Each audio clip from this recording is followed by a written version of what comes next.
চট্টগ্রামের আনোয়ারায় মা অ্যানি বড়ুয়া ও মেয়ে প্রিয়ন্তী বড়ুয়াকে কুপিয়ে হত্যার নেপথ্যে ছিল ঋণের টাকা না দেওয়ার পরিকল্পনা।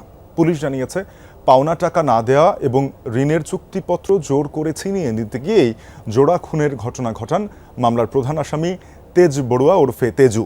গতরাতে পটিয়া থেকে তাকে গ্রেফতার করা হয়। তেজু বড়ুয়া নিহত অ্যানি বড়ুয়ার স্বামীর চাচাতো ভাই।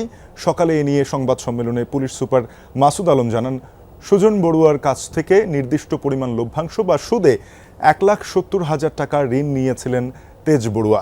প্রথম কয়েক মাস টাকা দিলেও পরে তা না দিতে টালবাহানা শুরু করেন তিনি। এক পর্যায়ে সুজনের ঘরে থাকা ঋণের চুক্তিপত্রটি জোর করে নিয়ে যাওয়ার পরিকল্পনা করেন। গত শনিবার রাতে সুজনের বাড়িতে গিয়ে ওই চুক্তিপত্র জোরপূর্বক ছিনিয়ে নেওয়ার জেরে অ্যানি বড়ুয়া ও তার মেয়ে প্রিয়ন্তীর উপর সশস্ত্র হামলা চালান তিনি। এতে প্রাণ হারান ওই মা ও মেয়ে। আহত হয় ছেলে পিয়াস বড়ুয়া। এ ঘটনায় নিহতের স্বামী সুজন বড়ুয়া বাদী হয়ে আনোয়ারা থানায় একটি হত্যা মামলা দায়ের করেছেন। সে ঘটনার সত্যতা স্বীকার করেছে। ঘটনার সাথে সে একমাত্র সে নিজেই জড়িত ছিল এবং কি কারণে সে ঘটনাটা ঘটিয়েছে সেটা কিন্তু আমাদেরকে জানিয়েছে।